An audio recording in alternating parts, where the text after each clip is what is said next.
So you were is commander the proper title of Commanding officer. commanding officer Sure. of a guided missile destroyer. So can you tell us what this is and what it does essentially? So it's a incredibly complex platform, costs $2 billion to build. Wow. And I can track a bird and shoot it down at 50 miles. I carry as many Tomahawk cruise missiles as we can. I can shoot guns at other ships. I can shoot torpedoes at enemy submarines. And I can search the electromagnetic spectrum for enemy communications and radars. So it's multi-purpose destroyer. Yeah. That's incredibly complex. That sounds really fun's not the right word, but it does a lot of things instead of just having. So I love the job so much I would have done it for free.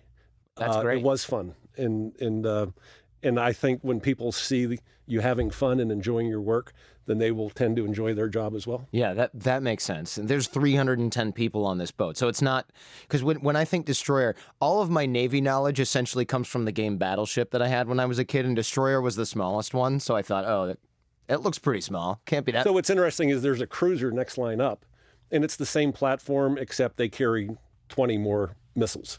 Okay. Other than that, it's the exact same ship. Oh, okay. That's interesting. I remember the cruiser also being in the Battleship game. Correct. It is. My neighbor's been wanting me to watch Battleship for forever. Oh, and I do it as a matter of pride, just to irk him to no end. I don't think that movie's going to live up to your expectations or anyone else's expectations for that matter. Sorry if you wrote the movie Battleship, whoever's listening. You mentioned in the book that we've lost our edge in terms of helping people grow. And I want to know what you mean by this, because that's not just the military, probably. Correct. Yeah. I've been speaking now for 19 years since I got out of the Navy. And this last year has been my busiest year ever. And it's because companies for the first time are facing up to the fact that with a low unemployment rate, workers tend to leave more. And I spoke to a company yesterday. One of their plants had 100% annual turnover. Oh, that's horrible. Absolutely. And they think that it's because of low wages and they're in a poor town. Well, guess what? People in the military today never started out life at the top rung of the economic ladder. They're good people, but they never started out life at the top. And they use the military as a way to climb the ladder. And so, we have a history of treating our people poorly. And I decided to treat our people like they were the best and put them in positions where they could learn and experience. And today they're enjoying a higher promotion rate than sailors off other ships. Those who got out are excelling in the private sector. And so it's about taking an interest in them and taking an interest in their careers. And you know what? They'll be loyal to you. They'll remember you. Yeah, I can appreciate that. Some of the stats from the book. And the book title is It's Your Ship, yeah? Correct. So I want to make sure we get that correct. And we'll link to that in the show notes, of course, and I put the image in there, the one that the slide you sent us earlier. It's a great book because it includes a lot of, I think when you wrote this book, stuff probably nobody had heard before about leadership. Now some of your ideas are making their way into these edgy Silicon Valley leadership books. But even now, when I was reading this, I go, this guy did this, but in the military? I mean, and we'll get into how that affected other ships in the meantime, because I think there's no way you didn't face a ton of pushback. But 40% of people don't complete their enlistment contract. That's military turnover. And 40% is attrition the right word, I guess? Correct. That's really bad. Well, and when you consider nobody ever took the cost of all the commercials, the be-all-you-can-be commercials, and then getting them through 8 weeks of boot camp and what that costs. And so I did the math, and at the time, 20 years ago, it was like $45,000 just to get one person through boot camp. Whoa. And then we're losing them before their contract is up, and nobody's being held accountable for that. And now it's even worse because the military is not meeting their recruiting goals. So now you're getting a $30,000 bonus just to sign up, on top of the $50,000 or $60,000 now to get you through your first 8 weeks. That's an incredible investment that nobody was ever being held accountable for. And so, of course, if you get through boot camp and then you go through a little bit of your job training and then you go, you know what, I don't like this, you're talking with that bonus, possibly 6 figures, and then 40% of these people are unplugging and then leaving. Exactly. That's a huge cost to the taxpayer. It sure is. And then you mentioned something. And it's a cost of business as well. Sure. What they invest in people and train them, and then the lost productivity until they find somebody to replace them. And now businesses are waking up to the fact that labor isn't free anymore. Yeah, of course. When you go work for a company that they often won't even pay, let's say, the recruiter or your signing bonus until you've been there for 8, 12 months because they've seen this movie before. Absolutely. The idea that people then counter-recruit against the military was interesting. I hadn't thought about that. But yeah, if somebody leaves early and it's one of the 40% that leave early, and then you are my older brother and you say, oh, how was it? My friend's thinking about joining. And I go, it sucks, man. Everybody there's such a jerk and the food stinks. They don't sign up. So Correct. you've got all these expensive be-all-you-can-be commercials on TV, but then you've got all your friends saying, screw it, man. It's a trap. Don't do it. That's going to be a more powerful weapon. Well, and it's the same for businesses in the local community. Especially with the way things go viral today, that if a disgruntled employee takes a video of something that's not appealing and it gets out there, they're out there counter-recruiting against you. So, if they do leave you, I always wanted them to leave on good terms so that, you came, you did your job, and we're going to celebrate the fact that you're choosing not to continue with us instead of kicking them in the behind as they walk out the door. Yeah, I can imagine that there's always something, even if somebody hates working for you and hates every element of the job, and you mentioned some examples of this in the book, you can still make them feel like at least they counted in the moment, and they'll have even if it's a 10% shred of fondness for the experience. Or to feel like they made a difference and that they contributed to the overall mission. Yeah. I tried to connect every sailor's job to the completion of the overall mission, even if they were running the sewage system on the ship. I wanted them to feel important and that we couldn't operate without them. Well, I think somebody's running the sewage system on the ship. That guy is important. One guy, and I went to see him every day to thank him. Yeah. Because he had a crappy job. Literally. Down in the bows of the ship. And I went down ladders, hand over fist, 4 decks down into the bows of the ship to say, Sean, you're doing a great job. I appreciate your hard work. Yeah. And he probably said, can I get a window? Can I get a fan down here? Oh, man. That's got to be one of the worst jobs, because I would imagine anything that gets clogged is kind of his purview. It is. Oh, oof. Your ship improved so much that other commanders were then sending people to your ship to learn how you turn things around. Because your ship originally, when you started, this was not an all-star. We weren't the worst ship in the Pacific Fleet, but we were near the bottom. And we had one of the highest turnover rates. We had one of the highest accident rates of any ship in the Navy. And the sailors were just disengaged. They were bitter. They were just waiting for their contract to be up. Oh, man. And so this is what I inherited. And a lot of what I try to do is to get people to understand, don't be a victim. And I didn't feel like a victim. And it was focus on the things I can influence, and treating our people well and setting high expectations for them were things that I could do. And they responded. Tell us what it was like when you first took command, because the story of you first taking command of this ship, when I read this, I thought, okay, I would be intimidated, because it was just sort of like general applause when the commanding officer. No, it wasn't general applause. Or like jeering. Jeering. Yeah, that's what I meant. Total disrespect. When my predecessor left the ship for the final time with his parents and his wife and his kids, and as his departure was announced on the public address system, my new crew stood and cheered wildly that he was leaving. And I had never heard of or seen such a blatant sign of disrespect in my entire career. And I was terrified. And the first thought that went through my mind was, what do I have to do to keep that from happening to me? Exactly. 2 years from now when I leave this ship. Yeah, I think having somebody essentially booed off the boat. Correct. It's a verdict on their tenure. Yeah. Yeah, and the stories that you talk about, I don't know if this was just this predecessor, but there were some stories of him really throwing his weight around and like doing kind of everything wrong that you could possibly. So he's a brilliant man. Yeah, you have to be nice about it now, but yeah. But he never left his comfort zone, and he was an engineer his whole life. And so he focused on the engineering plant and tried to do everything himself. And so his engineers folded their arms and say, okay, you do it. And they became the first ship in the history of the Navy, first new construction ship in the history of the Navy to flunk their first engineering certification. Oh, man. And it's because instead of becoming the captain, he wanted to be the super chief engineer. And I see that in business all the time. Like a very good salesperson becomes head of sales, and then they have to become the super salesperson and close every deal instead of training the other salespeople to close deals on their own. They have to be seen to be doing it all. Yeah. And it doesn't end well. It's funny you bring up the sales example. That's one of the most classic problems in sales is promoting your best salesman to a sales manager. Correct. Because I think at its core, a lot of salesmen don't want to be a sales manager in the Correct. first place. They're happy working by themselves, being individual contributors, and they're not prepared to step into a leadership role. They've done nothing to prepare themselves. And what happens in that situation, they can drive the good people out who have options and want to be hired by other companies. Yeah, LeBron James doesn't want to be the coach. He wants to be the player that's giving interviews and stuff like that. Yeah, and sales guys a lot of times especially are like that because they're the ones that get the most flexibility. They don't have to necessarily show up to all the meetings. They're generating business. And then you say, here's a stack of paper, manage all these other people and make them look good. And they go, what are you talking about? Right. I'm the one that makes a bunch of money and gets bonuses. I'm not sitting here trying to schlep people around. Laying low and taking no risk in the military also sort of historically is a great way to get promoted and take no risk. It is.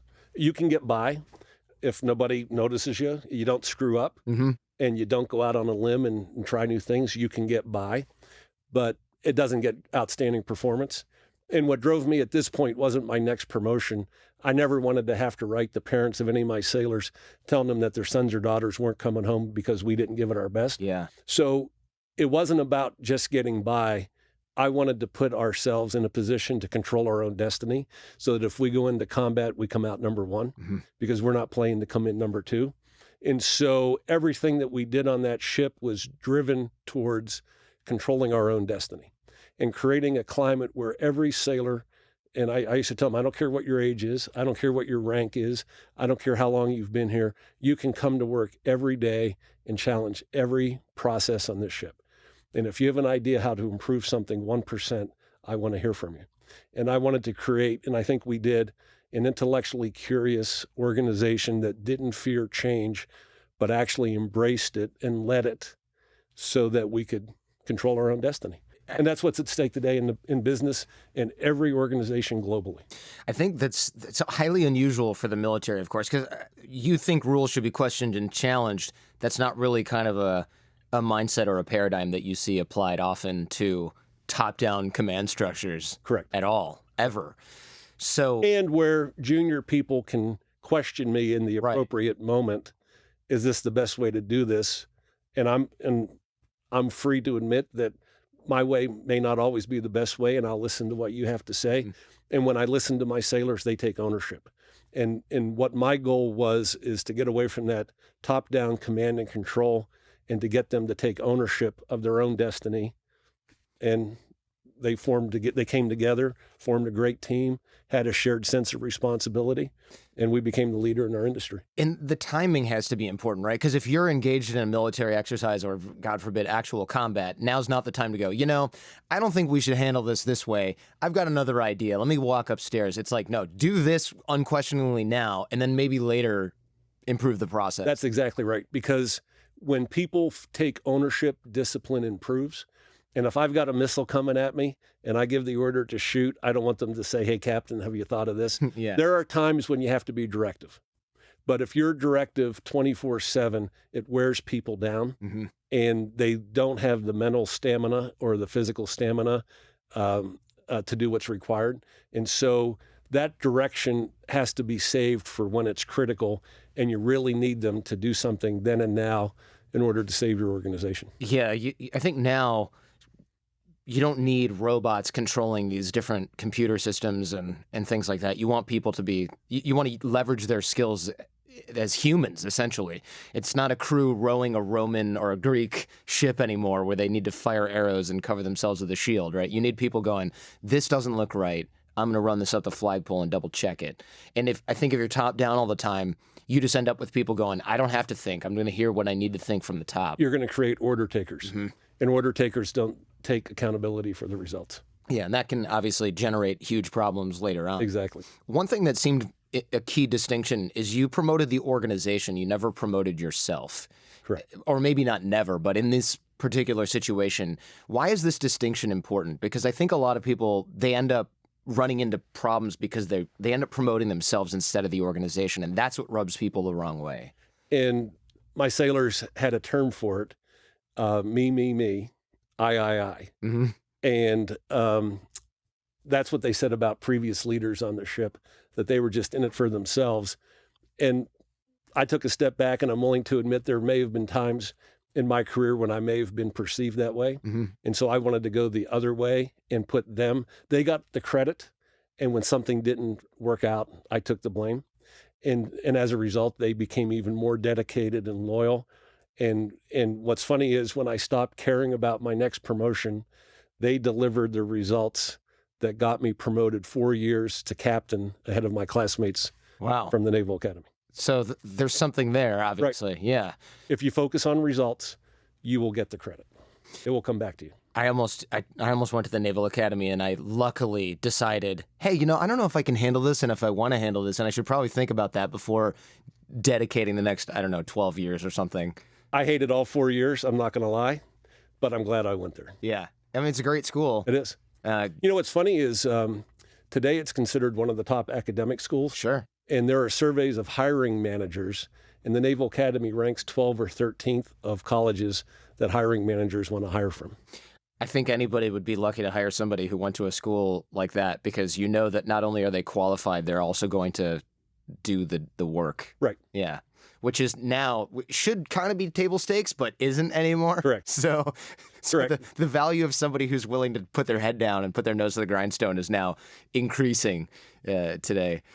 There's a lot of innovation that you mention in the book as well. For example, and this sort of, I almost didn't even believe this. You use the ship's food ration to buy civilian brands which were cheaper and tastier. How come if civilian brands are cheaper and tastier, why don't we always use those? Because the Navy wanted to use bulk contracts in the hopes that it would standardize everything. But a lot of times the quality decreased after the contract was let. Oh. And we really weren't getting the best prices. And so I knew the rules, and it's just that nobody ever pursued it before because it took extra work. But we used the rules to our advantage. We lived within the rules, but we tried to do what was best and what was most economical for the taxpayer as well.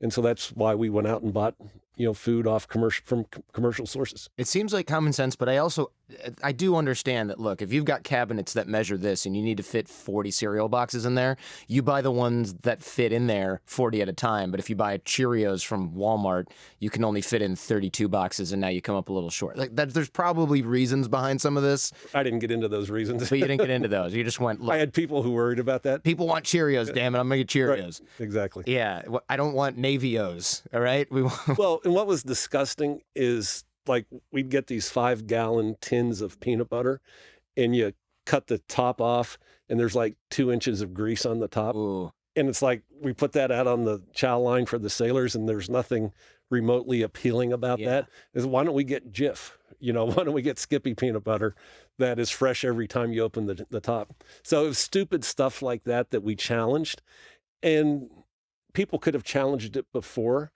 Yeah. But it's always, follow the rules and not challenge them. And I'm going to challenge the rules. If something doesn't make sense, we're going to do it and find the most efficient way to get it done. To be fair, real peanut butter, like made out of peanuts that doesn't have chemicals in it, it has that, and you stir it and it goes away. Jif doesn't have it, which really freaks me out. Sorry, Jif. But real natural peanut butter has that. Now, whether that was what you were getting or whether you just had a layer of random grease on top. It was a layer of random grease. Yeah, I believe that. Something tells me the suppliers aren't like, look, we want to make sure it's all organic. There was nothing appetizing about this peanut butter, trust me. No, I believe you.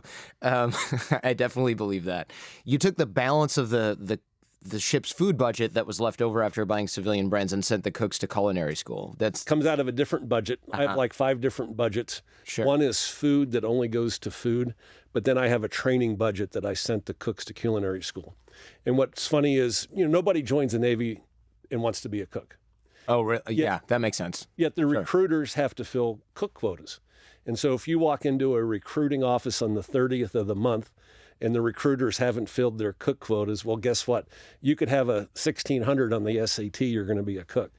That seems inefficient, though. Awfully. I remember I took the, what is it called? The AFAB? ASVAB. ASVAB. I was close. And I remember at the end they went, oh, you got a perfect score on this test, which is funny because I didn't know a lot of the answers, but apparently they don't count some of the categories like mechanics and spatial recognition, all that stuff they don't care about. They care about math or something. And I went, oh, good. Does that mean I can have any job I want? And she was like, no, it doesn't. Right. And I went, oh, that's kind of scary. Right. So you can So get go really... figure. So we put non-volunteers in the job. Yeah. And then we don't give them the training, and we give them substandard food. And what do you get? Crap on the other end. Yeah. And so I took a hit to my training budget, sent half of them to Culinary School in San Francisco. Guess what? The Navy now has started their own culinary school to train That's cooks great. how to cook. Because, hey, if you're on a boat for... you're on a boat for how long at a time? Typically, you go on a deployment away from home port for 7 to 8 months. Now, you're not out to sea all that time. Okay. But you're out to sea 45 days continuously. That's a long time to eat food that you don't want to eat Correct. anymore. Correct. Yeah, that's so Culinary School. The whole ship morale goes up when you are eating eggs that taste... So once we won the Spokane Trophy, which is the trophy for best ship in the Pacific Fleet, my admiral came over and asked me how I did it. And he says, I said, I didn't do it. The crew did it. And he said, well, what was your top priority? And I said, the food. And that he looked at me quizzically and says, what? How is that possible? Yeah. How's that possible? Everybody needs to eat is Exactly. the answer to that question, right? Exactly. Everybody needs to eat. Projecting movies on the deck of the ship while people do routine tasks and things like that. These are rules that probably don't have a high cost of breaking, or these are molds that you can break without too much sort of backlash. I am curious, what was the favorite movie on the ship? Was it Top Gun or something? Probably Top Gun. Yeah, okay. Or what was that Jack Nicholson and Tom Cruise movie about the Marines in Guantanamo? Oh, A Few Good Men? A Few Good Men. Yeah, sure. Yeah. Okay, so it was a military movie, not like Gremlins or something like that. Yeah, that makes sense. You're from a military family, though. Naval Academy. Well, I'm one of 7 children. Okay. And I have a sister who was a nurse in the Air Force. And my father served in World War II. But other than that, we're not a military family. Okay, but that's more than a lot of people who have no previous service. I guess the reason I bring that up is because it seems like somebody whose dad was in the military, sibling in the military, and then you going to the Naval Academy, you'd, in theory, be the last person to then go, I'm going to break tradition and break the mold. It seems like that's a job for somebody who's got a background that doesn't have a lot of service in it. So it's a little counterintuitive that you would be the person to break all the rules and break all the molds, having a history of military. So just prior to getting command of the ship, I worked for William Perry, who was the Secretary of Defense, and I was his number 2 assistant. And I sat in every meeting of his for 27 months. And they never asked me for my opinion on whether we should bomb anybody or not. I sat in the back row, but I learned and I listened and I saw what it's like to run a large organization and try to improve everything every day. And that's what William Perry told us, is improve every day, be 1% better today than you were yesterday. So working for him showed me how to do it, how to challenge the system within the system. And so I had more confidence to go out and do it when I became captain of the ship. That makes sense. So you saw somebody a few rungs up doing it and you thought, okay, well, if that's the idea, I can bring this back to where the rubber meets the road. Yeah. Exactly. Okay, that makes sense. So William Perry was the Secretary of Defense. Okay. And you mentioned at first 75% of your work product got tossed out, but he never gave you any feedback. So between me and him is the general, the senior military assistant. Colin Powell had the job. John Kelly had the job. Admiral McRaven, who planned the raid on Bin Laden, had the job. So it's the premier 2 or 3 star job in the Navy. And so that's who I worked for directly. And so my job, I reported to him. And at the beginning, he threw 90% of my work out. Wow. How did you even find that out? You just saw it come back and you're like, this isn't mine. I could watch him from my desk, and I watched him work every day. Oh man, so you're just watching him sort of burn everything. Throw everything away. Rejected. And you feel like this tall. Sure, yeah. And he was the type of guy who never gave you any feedback, positive or negative. And for me, that's the worst type of person to work for because, if I'm screwing up, tell me about it. If I'm doing something great, tell me about it. But don't just throw my work away and give me no feedback. Yeah, that seems feedback would have made the growth and mentorship process a little easier and faster, I would imagine. But it forced me to get creative on how to get better. Mm-hmm. And so every night at 8:30 when he went home from work, I would take his classified destruction bag, put it out on his desk, and I'd compare everything of mine that he threw away, compared it to what he sent on, and I got better. So you basically had to go through the garbage and figure out how Exactly to what I get did. on your work. 8:30 every night, I went through the garbage. Last thing I did before going home. So the moral of the story is go through your boss's garbage, but don't get So caught. the moral of the story is I started putting myself inside his brain and tried to think how he thought. And I would try to make a decision before he ever made a decision. And if he ended up making the same decision that I made, it was like, gee, I can think like a 3-star. Mm-hmm. If he made a different decision, there's a gap in my training that I need to go fill. And what that enabled me to do was start thinking like my boss, anticipating what he needed before he needed it, and be there with the solution. And he started to trust me. And so I took that with me to the ship. I would put myself in the shoes of my admirals, and I would try to anticipate what they needed, be there with the solution, let them take credit for it, and they become loyal to you. And that obviously worked because at the time you took command, I guess the ship was losing 75% or so of its personnel. But if not more. And all of your sailors re-enlisted. Almost all. Almost all. Yeah, of course. Some people have other plans. Right. But everybody who at least was thinking about it. We had the highest retention that year. That's amazing. After having one of the worst 2 years prior. And your ship broke performance records and then broke many of the same records that they had broke once again. So that's a really dramatic turnaround. So obviously what you would learn and what you... And it was with the same crew. Right. Yeah. It's not like you just got lucky and got different people. What that tells you is the training was there. The aptitude was there. They just didn't collaborate. They didn't take ownership. And so when you think about the waste and productivity that is going on out there, where if bosses just were more engaged with their people, they might get better production and better performance. And so that's what I tell my audiences, and that's in our consulting business, is how to have that self-awareness as to how you're being perceived so that you can get the most out of your team. That's great. I think it's really, because a lot of people are going to go, oh, well, when you have different recruits or you have different sailors, there's all these different variables and you can't really control for that. But if you had the same people, it's hard to argue that it was that you got lucky with some other sort of factors or something. Right. I couldn't choose them. It was the same crew. I couldn't choose our missions, and I couldn't ask for more money to get the job done. Yeah. So I could be a victim, or I could say, I'm going to focus on what I can influence. And first and foremost was myself to become a better leader. Because I grew up a top-down, my way or the highway guy. That is a failed leadership strategy. And anybody who continues to use it, they're not going to have the people to drive performance. And so I changed first and then asked my crew to change.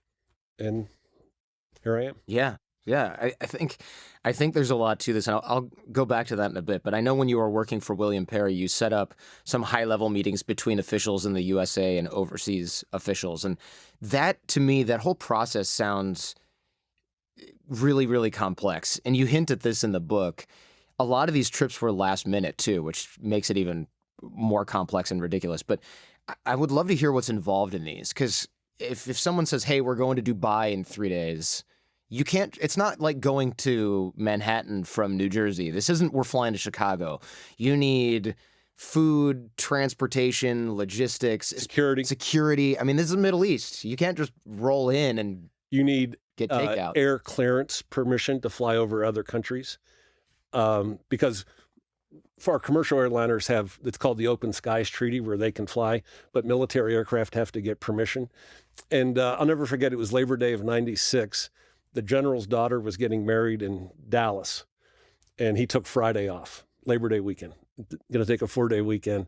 Calls me from the airport at 6 a.m. Mike, nothing's going on this weekend. It'll just be calm, and everything will be okay when I get back on Tuesday. Well, at 11 a.m., William Perry called me from the Oval Office and said, Mike, we're going to the Middle East tonight. Make it work. And so I'm there by myself. And I've got to move the Secretary of Defense to Middle East countries that he didn't tell me where he wanted to go. So I had to choose which countries we were going to go to. I had to get the aircraft, and pilots can only fly like 14 hours a day. And so this is more than 14 hours. So I have to line up pilots all around the world on 6 hours notice. I have to get security, logistics, transportation, and set up the meetings with the foreign heads of state. Right, that too. Right, so coordinating with all of their logistic BS too. So I called the vice chairman of the Joint Chiefs of Staff. He was a 4-star Air Force general. His name was Joe Ralston, one of the best generals we've ever had. And he says, we're in this together. I'm going to help you do this. And that must have been music to your ears at that point. Net, we left at 9 o'clock that Friday night. And over the next 36 hours, we visited 5 countries, 2 of them twice. And it was nonstop. And I had pilots in every city that we landed in so that they could take the plane and take over. Saddam was massing troops on the border with Kuwait again, threatening to invade. And because of that trip, Saddam backed down. And so, we planned it on 6 hours notice. Yeah, and you didn't sleep that whole time, I assume. Not at all. No. Yeah. I actually there was a sergeant in the office. I gave him the keys to my house, go home and pack a bag for me. Sure. So I didn't even get to go home and pack. But it was like my graduation exercise on logistics and planning trips. Oh my God. And what's neat was it appeared on every news outlet. And my parents didn't even know I was going. And so we'd land in Bahrain or we'd land in Riyadh, and it would be carried live, and I'm standing right behind the Secretary of Defense. So it was a pretty neat mission. But it's funny, the general said, nothing's going to happen this weekend. Don't worry. Just keep a low profile and we'll be fine. Meanwhile, on Al Jazeera to CNN live for the next 36 hours, there you are walking behind. He probably, I wonder how your boss felt at that point, because he must have been like, I'm glad I didn't have to deal with this, but also I'm a little bummed that I'm not right behind this. Kind of a big deal. He was bummed that he wasn't there. Yeah. This was a big deal. This is like game time for him. Correct. And he can't go, sorry, honey, I got to go to work. It's his daughter's wedding. It's like the one thing he can't really skip. Exactly. Yeah. That's good limelight for you, I guess, at that point, though, as far as... So what's funny is the plane that I chose to fly us was a cargo plane called the C-17. And they were brand new in the inventory at the time. And we only had 10 in the entire Air Force. And when I talked to General Ralston, I said, we're going to take this plane because I have pilots. I can put pilots in the Middle East and stage them there so I have crew rest to move us around. And so out of the 10 in the entire inventory, 5 were in Asia, and General Ralston flew all 5 of them and parked one in every city we might be going to in case our plane broke down. And so this plane was so new, William Perry, he's the Secretary of Defense, sat in the cockpit as we were landing the first time. And then he decided to sit in the cockpit again. And he turned to me and said, boy, this is odd. Everywhere we go, there's a C-17. He says, we only have 10 in the inventory. Mm-hmm. He said, I wonder how that happened. And I said, you don't need to worry about it. Yeah. Did you say it happened because I've been awake for 3 days? Yeah. Right. Exactly right. I think the moral of this story also is that you tried to think ahead as much as you could so that your boss didn't have to do this stuff. Correct. And I had spent 2 years preparing to do this by watching the general and how he did this. And so that's what I talk about in my presentations is if you try to train yourself to think like your boss, that's how you climb the ladder of success. The idea that you even called your boss's wife to update her on what was going on. So tell us about this, because I think people go, yeah, think like your boss. And it's like, well, wait a minute. Every little detail here matters. Correct. And I would let her know what was going on. And what's funny is one day she came into the office just to see me, and she thanked me for everything I was doing because I was lifting burdens off her husband's shoulder and that he was coming home happier at night. And it's because, I was taking more and more of his responsibility. And it wasn't the big stuff. It was the crappy little stuff that needed to get done, but he didn't need to do it anymore. So I did it. Right. I think it's not just, hey, thanks for updating my wife. It's he then goes, I don't have to worry about calling her because you're going to do it. And that means that I don't have to worry about this. I don't have to be distracted by this. I don't have to be in a meeting going, got to call my wife after this. Let me see if I can get 10 minutes to call my wife after this. He just doesn't have to think about it at all. And that gives him cognitive bandwidth to work on, avoiding conflict in the Middle East. And make no mistake about it, the Secretary of Defense's office, as you might expect, is a pressure cooker. And you are responding around the world to incidents. Like just this morning, the Iranians shot down one of our drones. Oh, I didn't know that. $130 million drone that they shot down in the Strait of Hormuz. Oh, wow. And so, I mean, we can't say, well, we'll get to it tomorrow. I mean, you have to drop everything you're doing and respond to crises all over the world. So it was a 27 months of a pressure cooker that I loved every minute of it, but never want to do it again. Yeah, I don't think I could do that job because if I'm obviously you have more training when you're in that position, but if Iran shoots down a $130 million drone, it's not an accident. This wasn't a Canadian, oops, sorry, we'll cut you a check. This is Iran. There's a whole lot of this cascade and dominoes all across the whole world. And everybody else, every other adversary and potential adversary is watching what our response is. Sure, everybody's cracking their knuckles and rubbing their hands together and going, oh, what are you gonna do about this? Exactly. We'll wait. Exactly. How is this going to get handled? Do we get to shoot down a drone and then enhance our public profile as standing up to the United States? Or do we go, wow, good thing we didn't do that because Iran got spanked for that? You have to really balance that and then go, if I deliver this message, is it going to result in U.S. servicemen getting killed as a result? And then I'm going to regret it or look bad doing it? I mean, there's so many things you got to balance. So I took that ability to balance to the ship. And whenever I did anything, I put myself in all the stakeholders' shoes to try to understand in advance how they were going to perceive it. Mm-hmm. And if I couldn't perceive it by putting myself in their shoes, I had to do a better job of communicating it to them. Yeah, because of course the crew in this particular situation, servicemen probably want a response, but they also don't want to be the person who has to then go to Iran and be in the line of fire as a result. Exactly. And so you have to think about those people. You can't just go, oh, well, I'm going to look really good if I put all you on the firing line right now. You have to think And that's about... one of the things that our civilian leaders take personally is their decisions could end up with people dying. And just like every decision I made on the ship could end up with somebody dying. So it's something you take personally. And so you need to be measured and understand the consequences of your actions. So everything I did, I gamed it out in my mind before I did it to make sure it was being perceived the right way and that it would get us the results we were looking for.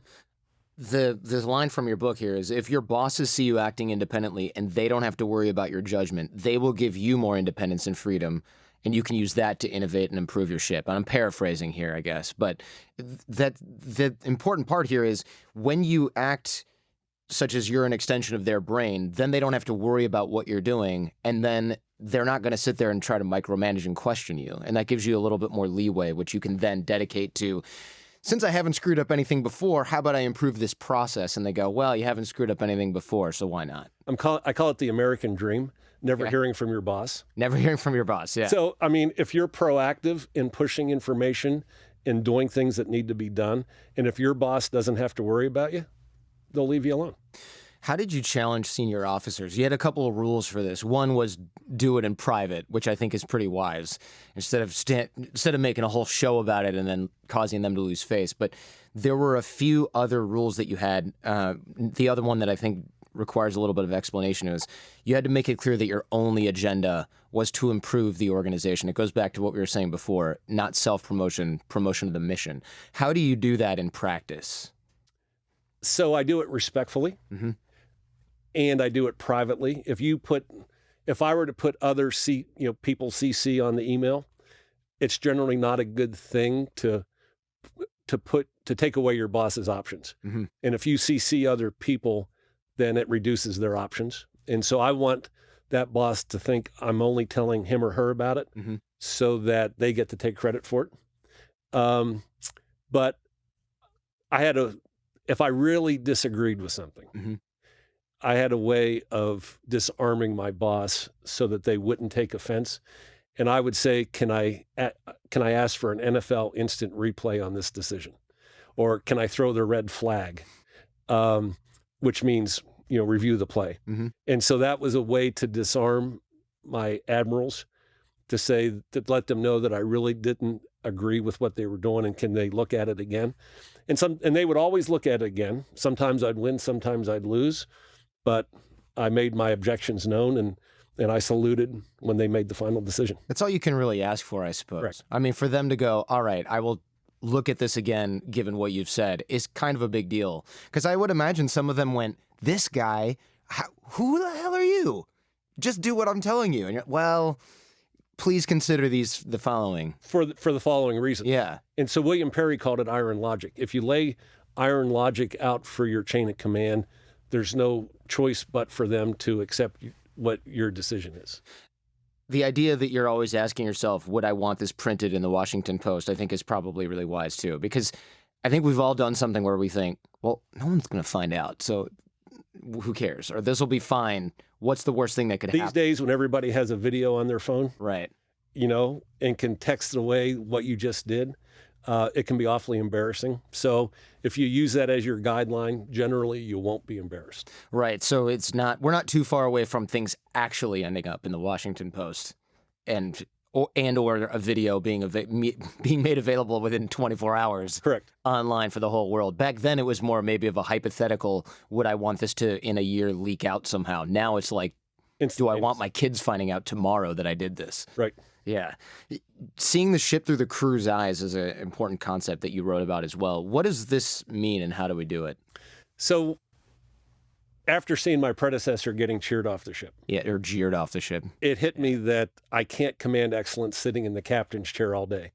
So I spent my days walking the ship and talking to sailors. And I came across a sailor one day and he said, "Captain, we have a term to describe the organization on this ship." He said, "This ship is like a tree full of monkeys." He said, "You're the monkey at the top of the tree. On every branch, there's different levels of monkeys, and we're the monkeys in the bottom branch."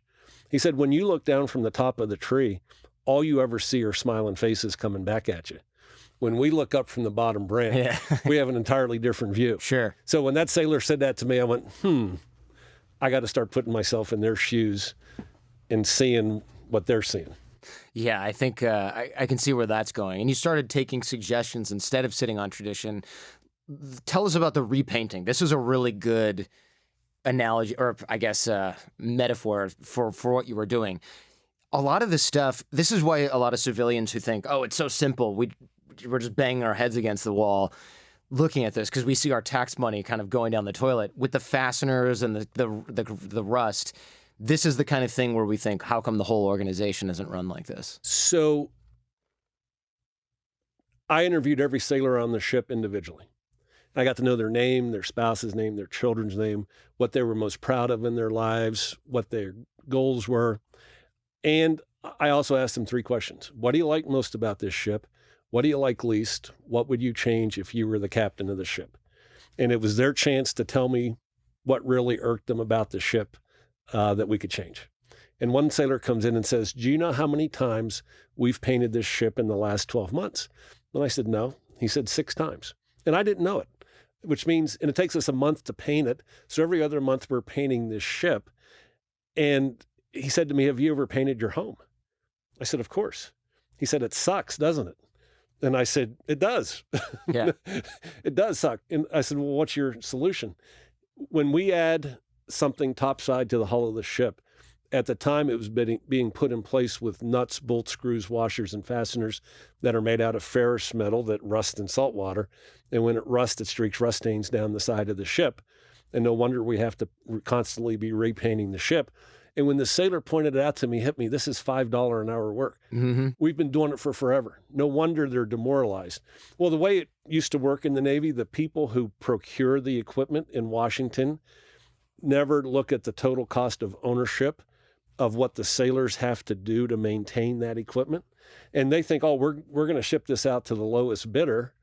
But then, and they think the labor from the sailors is free. Right. They're already getting paid, right? That's the idea. But labor isn't free. And so I'd rather get them out of doing $5 an hour work and have the time in the day to figure out how to defend ourselves better. So we scoured the globe. It was a global mission because you have to get into tensile strength and everything else, Sure. Finding stuff that won't corrode but still keep all this equipment in place. We spent about $25,000, painted the ship, didn't have to paint the ship again for the next 10 months. And it came from a sailor who was 21 years old. Right. He's going, hey, these are rusting. And if we use this, it's going to be stainless steel. And if we get it strong enough, it's not just going to fall off the boat when we turn. So Correct. Why don't we do this? And it's like, you might be onto something over Exactly right. Yeah. It opens up capacity for the sailors to focus on improving systems, getting better at their jobs, because the more you're out in the sun painting over rust, the more you're not, I don't know, looking at a radar system and saying, hey, there's a better way to plug this in. Correct. Right. Exactly right. So we get out of the low value work that gives us the time in the day to do higher value work. By empowering your sailors, you solved actually a huge communication problem. Can you tell us about this? Because this ended up going all the way to the White House. So sailors watch, and people watch every decision you make and everything you do. And by this sailor, me listening to the sailor on the rusty bolts, sent signals to other sailors, he'll listen to us. Mm-hmm. So we get to the Middle East. And, this was the late 90s. We still had AOL dial-up at 56 kilobits, back in those days. But because we now had this capability to send data, we didn't have the speed to increase the bandwidth, because these are going through satellites, and you just can't launch a satellite tomorrow. Sure. You have to plan for this. So as a result, we were sending too much. There wasn't enough bandwidth. Communications ground to a halt. One of my sailors in a different department in the communications division, John Rafalco, on his own studied the satellite architecture over the Middle East. And he said, there's a satellite over here that we're only using 10% of the capability. If we just switch this over to that satellite, it will solve the problem. And so I pass it to the admiral's communicator. He said, it won't work. Just dismissed it. First word out of his mouth was no. We waited another 2 weeks. It got even worse. I went straight to the admiral. He looked at it and said, let's try it. Switched it over, and it cleared the communications problem just like that. And this was so serious, Washington put together a panel of admirals to study the architecture of what our satellites should look at. And they asked me to come testify. And I said, nothing doing. I'm taking my petty officer. So a mid-grade petty officer presented in front of 9 admirals who were studying this architecture. And he got such rave reviews from this presentation, he got chosen to be President George Bush's communications advisor, and for 6 years patched in all of the president's communications. How old was he at that time?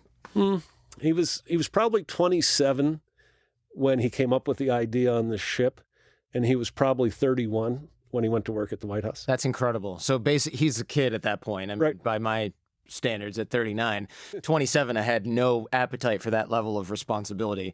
But for him to feel comfortable coming to you and saying, hey, if we move this over here and we switch the comms, because the problem was grave. I mean, the book, you wrote that urgent, essentially combat communiques are being delayed by like 6 days. Correct. Which is probably really bad if you. And the really thing is, it something. wasn't even his job to study this. He did it on his own because he saw that we listened to this guy over here about the painting.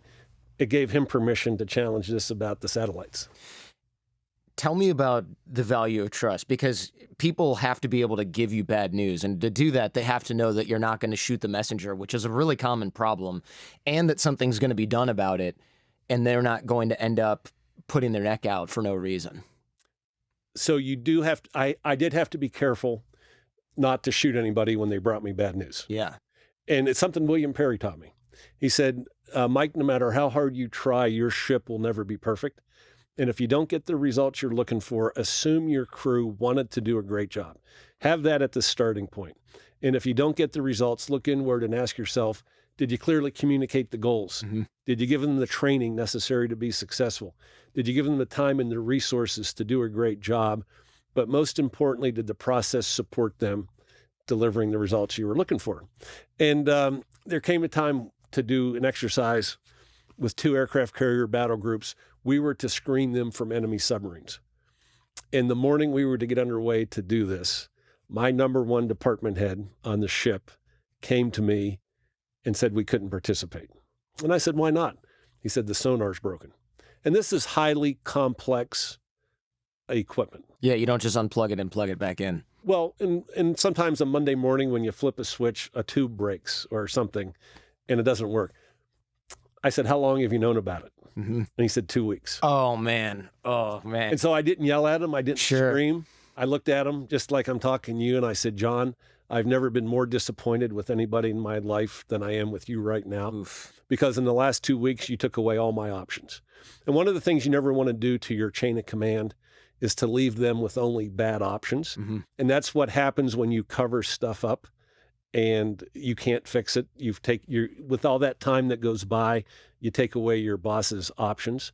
Right. You wrote bad news doesn't improve with age, and I Correct. love that. Yeah. Correct. And so I didn't have, instead of blaming him, I thought he should have known better. And to his credit, he was so outstanding. He thought he could get it fixed on his own without ever bothering me. Mm-hmm. But at the end of the day, he didn't. And, in those 2 weeks, I could have called the manufacturer to come send a tech rep. I could have gotten a part from the logistics system. At a minimum, I owed it to my chain of command to let them know we were not mission capable. And so I changed the process afterwards of what you need to do when a piece of equipment breaks. And you have 60 seconds to pick up the phone and call me and tell me about it and say, this broke, here's my plan to get it fixed. This broke, I don't have a plan, let me get back to you. Or this broke, I need your help. Mm-hmm. And so I put in a new process so that it didn't happen again. But I never yelled at him. I just looked him in the eye and said, I'm very disappointed in you. And he felt worse than if I had yelled at him. Yeah, of course, because he wants you to yell at him at that point. Like, exactly. Let me get punished now so I don't feel so damn guilty about it.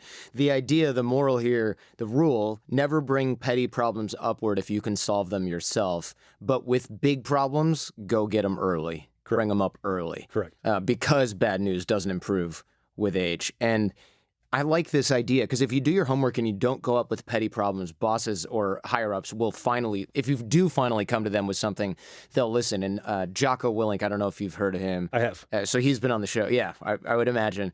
Extreme ownership. Yes. Yeah. He mentioned in Extreme Ownership that when the CEOs would come and say, hey, what do you guys need? A lot of the other commanders would say, oh, we need better Wi-Fi and we got, our weights. We need a squat rack because we can't do. He would say nothing. We don't need anything. We don't need anything. We don't need anything. So that when he finally said, hey, we need this, they went, ooh, Task Unit Bruiser, they never ask for anything. So now that he's asking for this different thing, let's get him that, because this isn't a guy who says we need faster Wi-Fi. This is a guy who says we're good. So when he says this optic isn't working, he means this is not going to work. That's correct. And that's really important. You only ask when you really need something, but you communicate enough so that your bosses are aware of that. Correct.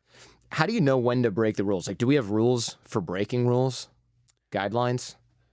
So I had a rule on the ship. If what you're doing could kill somebody, injure somebody, waste taxpayers' money, or do damage to the ship, don't go there without me. So the other rules I had was we don't waste taxpayers' money. And if what we were doing appeared on the front page of the Washington Post tomorrow, would we be proud or embarrassed? And so rules are guidelines. And it's like guardrails on a highway. Generally, you want to stay within the guardrails, because when you go outside the guardrails, bad things are going to happen to you. So that's what rules are. And so it doesn't mean you have to go straight down the center of the highway. You could go to the left or you could go to the right. And we leave you the option to decide what is best for you. And to me, that's what rules are. They're guardrails that you have to stay within. But if you want to go down the right side of the guardrails, have at it. And that's what we decided to do. Yeah. I think this goes in line with people not telling you the problem is actually, this is dangerous, but as long as they're able to innovate within a certain set of guidelines, I suppose you would allow outside the guidelines or outside the guardrails as long as they say, hey, look, this is a big problem and I need to make a detour through this.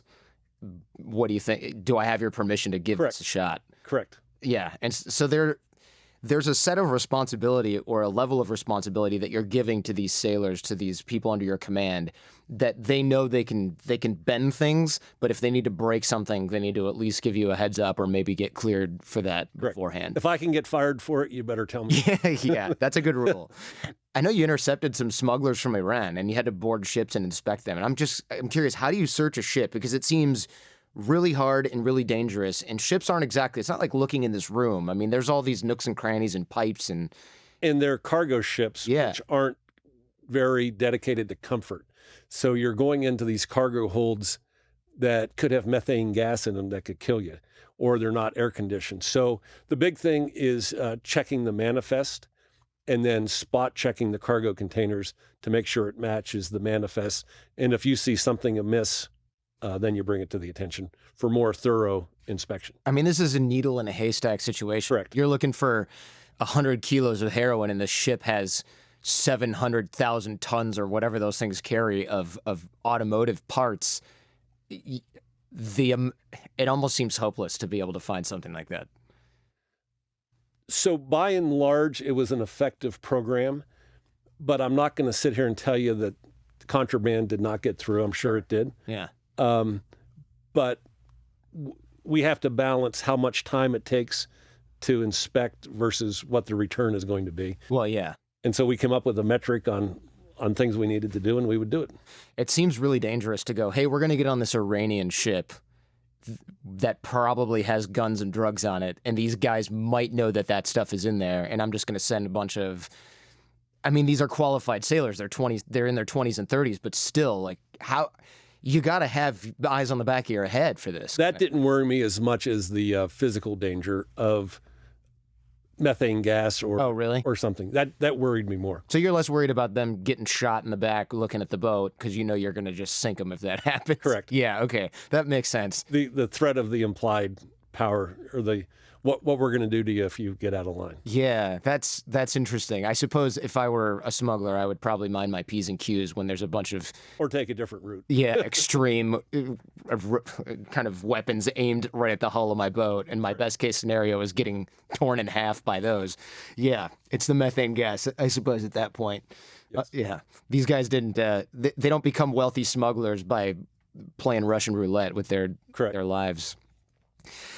You almost shot down the fleeing Kuwaiti Air Force. That could have been a big mess. This was before I took command of Benfold. Oh, okay. But yes, so I've made seven-month deployments to the Middle East, and I have no desire, to ever go back there again. No vacation plans. No. Yeah. I'll fly through there, but I've seen it all. And so we were there on the 2nd of August, 1990, when Saddam invaded Kuwait. And at 4:30 that morning, we detected 21 unknown fighters coming directly at our ship. And we sound the general quarters alarm, and I get to my radar screen, and I'm looking at these 21 fighters, and I'm thinking, we'll be able to shoot down many of them. But I gave us only a 50% chance of being able to shoot down all 21. And we have to be perfect. We have to be right 100% of the time. Yeah. And the first thought that went through my mind that morning was my life insurance is paid up and my will is up to date. And we tracked these fighters as they got closer and closer. And just as we were getting ready to fire the first missile at them, they hung a right turn into Saudi Arabia. And we later found out it was the Kuwaiti Air Force fleeing Kuwait that morning. Why didn't they say anything? Or they couldn't? So we wouldn't have trusted them. Oh, if they said, we're Kuwaitis, we would have thought, oh, you're Iraqis lying to us. So they're in a no-win situation. Man. And at the time, there was no like AWACS going, hey, we got... At the time, there were none in the air. Wow. Our capabilities have come pretty far since then. Now they're up continuously. Yeah. So AWACS, those are the big 747 looking things with the UFO dish on top. So they're actually 707s, but they have a UFO dish on the top. And that says this is a MiG that's from Iraq, and we've tracked it since it took off. Correct. So this just pops up, and everyone's going, I don't know. It looks like a MiG, but it could be Kuwaiti, and it could be Iraqi. We don't know. And there's no other U.S. ship within 100 miles of us. So it's not one of our... Oh, man. Right. Yeah, that's a scary thing to wake up to, I would imagine. It actually made the Wall Street Journal the next day. That's how big a deal this was. And after the excitement died down, I started thinking, I don't like a 50% chance of survival. Oh, no. And so from that formed everything I did on Benfold, in that we are going to win with overwhelming force and not have a 50% chance of survival. Yeah. Oof. Yikes. You often gave people who technically weren't qualified for maybe that particular task a lot of responsibility. And a lot of people argue this is too much for their level. But what are you looking for specifically? Like, okay, of course they can do the job, but what would you look for now, maybe outside the Navy, in somebody who's underutilized at work? If they have the desire to do it, and if they have the aptitude to do it. And if they have the desire and the aptitude, I can train you to do anything. And so, if they don't have the desire I've either got to create that desire or keep them in their current position where they can't do any harm. And so I'll train for attitude is what I look for. Mm-hmm. And I figure everything else I can work with. How does somebody, let's say I feel underutilized at work, how does someone who feels like they're underutilized at work bring this up to their boss without sounding like an arrogant ass who just thinks too much of themselves or overestimates their own capability? I would come with the plan. I would identify things that I would like to be doing extra or in addition to. And what people need to think about is, they need to plan for their future and how they control their own destiny when the workplace is changing, and even the concept of work is going to be changing. And if you wait till it already changes and you haven't prepared for it, you're going to be a victim. But if you anticipate what that future is going to look like, and then you start adding that skill sets, you'll be there, and you'll have a job and you'll be in control of your own destiny. I'm laughing because I'm thinking of my sister. Sure. She was getting older. She was 58, and she wanted to work for another 8 years, and she saw people her age getting downsized. And so she studied to become the tech manager of her group. In addition to doing her sales job, she became the tech expert at age 58. Wow. Yeah. And so she never got downsized, and she was able to work till age 66 because she saw what was happening and acquired the skills so that it wouldn't happen to her. And so if I'm out there in the workforce today, that's one of the things I'm looking at is what skill set do I need to continue to acquire so that I control my own destiny. Sure. So if they say, let's say you're in a sales position and you're thinking, our sales methods are really outdated. We need a new CRM. Maybe you go explore CRM options, present those to your boss. Your boss says, well, maybe we can do this in 2 years. So then in the meantime, you learn how to use Salesforce. And then when it comes about, you go, hey, I'm already pretty well schooled on this. I've taken some Skillshare classes. I know how this works. I've got a contact that's going to help train us. We can bring him in. Then they're going, all right, well, you're essentially in charge now of this, which is a good place to be rather than, well, you're the slowest one learning Salesforce and we needed to let someone go. So you're on the chopping block. That's exactly how it works. Yeah. So you kind of, as a boss, assume everyone is inherently talented enough unless they've proven otherwise, and then challenge them to catch up to that expectation? I assume they want to be there. Okay. Because we're all volunteers. Yeah. So I assume that you have the attitude and that you want to be there. And then I have to make the assessment whether you have the technical capability to do what's required of you and whether I can train you to get that technical capability. So that's what I'm assessing.